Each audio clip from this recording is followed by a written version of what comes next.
প্রিয়জনেরা, কেমন আছেন? ভালো আছেন তো? আনন্দে আছেন? যেই প্রেম দিয়ে ঈশ্বর আমাদের প্রেম করেন সেটা নিয়ে আমাদের একটু চিন্তা করতে হবে। প্রায়ই আমরা সেইগুলি জিনিসের দিকেই তাকাই যেগুলি আমরা চারপাশে দেখতে পাই। আমাদের সমস্যা নিয়ে চিন্তা করি, আর যখন অন্যদের থেকে ভালোবাসা না পাই তখন এটা নিয়ে চিন্তা করি। আমাদের চারপাশে যা হচ্ছে সেটা নিয়ে চিন্তা করি, আর প্রায় এসব ব্যাপার নিয়ে কথা বলি। তাতে আমাদেরই ক্ষতি হয়, আর এটার দ্বারা আপনার মধ্যে দোষী দোষী ভাব চলে আসে।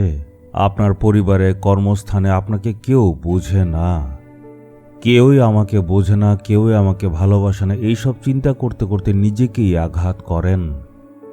কিন্তু আপনি কি কখনো এমন ঈশ্বরের কথা শুনেছেন যিনি অনন্তভাবে আপনাকে প্রেম করেন?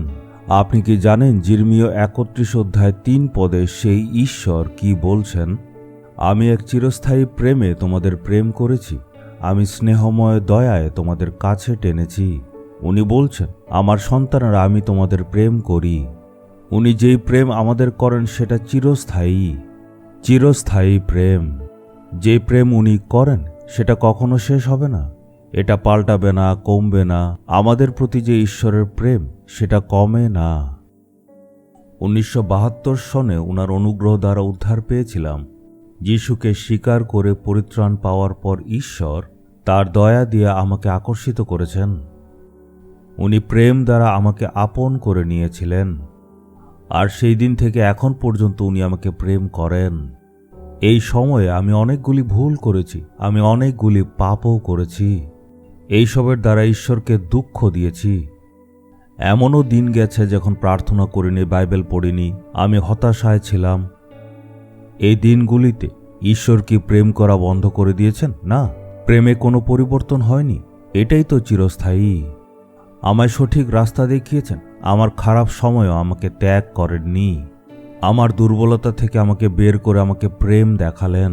এমন প্রেম কোনো মানুষ আপনাকে করতে পারবে না, একমাত্র প্রভু যিশুই এমন প্রেম দেখাতে পারেন। এই জন্যই উনি শাস্ত্রে বলছেন, যেই প্রেম আমি তোমাদেরকে করি সেটা চিরস্থায়ী। এই প্রেম অনন্তকালের জন্য কখনো পাল্টায় না। এই প্রেমের জন্যই নিজেকে আমি বলিদান স্বরূপ উৎসর্গ করে দিয়েছিলাম। বাক্য বলছে, ঈশ্বরের অনুগ্রহ আপনার সঙ্গে সঙ্গে থাকবে যতদিন না আপনাকে স্বর্গে নিয়ে যাবে। কত আশ্চর্য উনার প্রেম! যখন ঈশ্বরের সেই চিরস্থায়ী প্রেম দ্বারা আমাদের ভালোবাসা হয়, শুধরানো হয় এবং আমাদের মার্গদর্শন করা হয়, তাহলে কেন নিরাশায় থাকেন? মানুষ যখন আপনাকে বোঝে না, আপনাকে ভালোবাসে না, কেন আপনার নিজের হৃদয়কে কষ্ট দেন? আপনার সঙ্গে যিশু আছেন, উনি আপনার জন্য মারা গেছেন, আবার পুনরুত্থিত হয়েছেন। উনি আপনাকে বলছেন, আমি কিভাবে তোমাকে ভুলে যাব, কিভাবে তোমায় ত্যাগ করব। তুমি আমায় ভুলে গেলেও আমি তোমায় ভুলব না। রাগ করে যদি তুমি প্রার্থনা করা বন্ধ করে দাও, আমি তোমায় তবু ভালোবাসব। ঈশ্বর বারবার আমাদের কাছে এসে আমাদের শুধরে দেন, উনার উপস্থিতিতে আমাদের নিয়ে আসেন, আর পিতার মতো আমাদের দেখভাল করেন, আর মার মতো প্রেম করে আমাদের আনন্দ দেন। সেই প্রেমের ঈশ্বর আজকে আপনাকে বলছেন, আমার ছেলে, আমার মেয়ে, আমার চিরস্থায়ী প্রেম তোমার জন্য সব সময় আছে। আজ কি আপনি নিরাশার মধ্যে আছেন? আপনার কি এমন মনে হচ্ছে যে সর্বশক্তিমান ঈশ্বর আপনাকে ভুলে গেছেন? কিভাবে আপনাকে ভুলবেন? কিভাবে ত্যাগ করবেন? উনার প্রেম তো কখনো পাল্টায় না। আপনি কি আবার উনার প্রেমের কাছে আসতে চান? নিজেকে উনার কাছে অর্পণ করতে চান? আপনি কি এই জিনিসটা স্বীকার করতে চান? সেই প্রেমের প্রতি আমি সমর্পিত হব।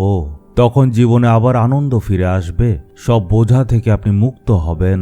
এখন আপনি চোখ বন্ধ করে ঈশ্বরকে বলুন, হে প্রভু, চিরস্থায়ী প্রেম দিয়ে আপনি প্রেম করেন। এই প্রেমের বিনিময়ে আমি কি করতে পারি? সেই অসীম প্রেমের জন্য আমি আপনাকে প্রভু ধন্যবাদ দেই। প্রভু, সেই প্রেম ছেড়ে আমি জীবনে কোথায় যাব? প্রভু, আমি দৌড়ে আপনার কাছে আসছি, আর আপনার পায়ে মাথা রেখে ঘুমাবো। প্রভু যিশু, আপনার অনন্ত প্রেমের জন্য ধন্যবাদ জানাই। প্রভু যীশু খ্রিস্টর নামে, amen. Jesus redeems Bengali YouTube চ্যানেলটি সাবস্ক্রাইব করুন, বেল আইকনটি ক্লিক করুন